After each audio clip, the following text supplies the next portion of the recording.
आज आपण बोलणार आहोत एका अशा बातमीबद्दल जी प्रत्येक एटीएम वापरणाऱ्या व्यक्तीसाठी महत्त्वपूर्ण आहे. भारतीय रिझर्व्ह बँकेने एक मोठा निर्णय घेतला आहे, ज्यामुळे आता देशातील बहुतांश एटीएममधून 100 आणि 200 रुपयांच्या नोटा सहज उपलब्ध होणार आहेत. विशेष म्हणजे 30 सप्टेंबर 2025 या डेडलाईन पूर्वी 73% एटीएममध्ये या नोटा मिळायला सुरुवात झाली. तर चला जाणून घेऊया या निर्णयाचा तुमच्या आमच्या दैनंदिन आयुष्यावर काय परिणाम होणार आहे. नमस्कार, मी राजेश सावंत, प्रहार न्यूज लाईनमध्ये आपलं स्वागत करतो. आपण रोजच्या आयुष्यात छोट्या मोठ्या खरेदीसाठी 100 आणि 200 रुपयांच्या नोटांचा वापर करतो. मात्र बऱ्याचदा एटीएम मधून फक्त 500च्या नोटा आपल्या हाती येतात आणि मग सुट्ट्या पैशांचा प्रश्न निर्माण व्हायचा. यावर तोडगा काढण्यासाठी भारतीय रिझर्व्ह बँकेने एप्रिल 2025 मध्ये बँकांसाठी एक महत्त्वाचा आदेश जारी केलाय. 30 सप्टेंबर 2025 पर्यंत किमान 75% एटीएम मधून 100 किंवा 200 रुपयांच्या नोटा उपलब्ध कराव्यात असा हा आदेश आहे. आणि आश्चर्याची गोष्ट म्हणजे ही डेडलाईन येण्याआधीच देशातील 73% एटीएम मध्ये या नोटा मिळायला सुरुवात झाली आहे. भारतात एकूण 2,15,000 एटीएम आहेत. त्यापैकी 73,000 एटीएमचे व्यवस्थापन सीएमएस इन्फो सिस्टीम्स कंपनी करते. डिसेंबर 2024 मध्ये 65% एटीएम मध्ये या नोटा उपलब्ध होत्या. आता हा आकडा वाढून 73% इतका झालाय असं सीएमएस इन्फो सिस्टीम कंपनीचं म्हणणं आहे. याचा अर्थ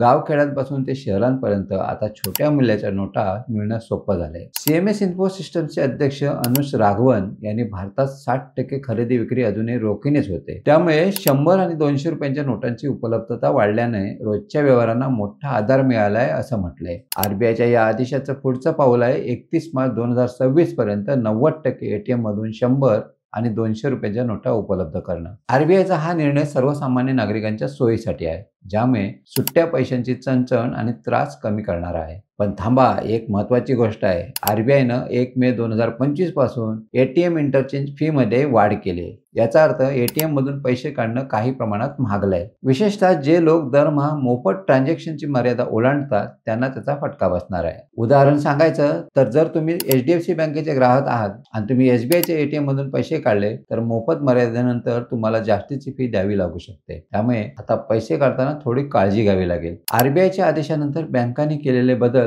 खरं तर आपल्या सर्वांसाठी एक सकारात्मक पाऊल आहे. गाव असो वा शहर, दुकानदार आणि ग्राहक दोघांनाही भेडसावणारा सुट्ट्या पैशांचा प्रश्न त्यामुळे कमी होईल. विशेषतः जिथे डिजिटल पेमेंटचा वापर कमी आहे तिथे 100 आणि 200 रुपयांच्या नोटा मोठा आधार ठरतील. आरबीआयच्या या निर्णयामुळे नगदीवर अवलंबून असलेल्या लाखो लोकांचं आयुष्य सुकर होणार आहे. पुढच्या वेळी जेव्हा तुम्ही एटीएम मध्ये जाल तेव्हा 100 आणि 200 रुपयांच्या नोटा सहज मिळतील याची खात्री आहे. आरबीआयच्या या निर्णयामुळे आपल्या रोजच्या व्यवहारांना नक्कीच गती मिळेल. मात्र इंटरचेंज फीवरही लक्ष ठेवा. तुम्हाला ही माहिती कशी वाटली कमेंट्समध्ये नक्की कळवा आणि अशाच नवनवीन व्हिडिओ पाहण्यासाठी प्रहार न्यूज लाईन चॅनलला लाईक, शेअर आणि सबस्क्राईब करायला विसरू नका. धन्यवाद.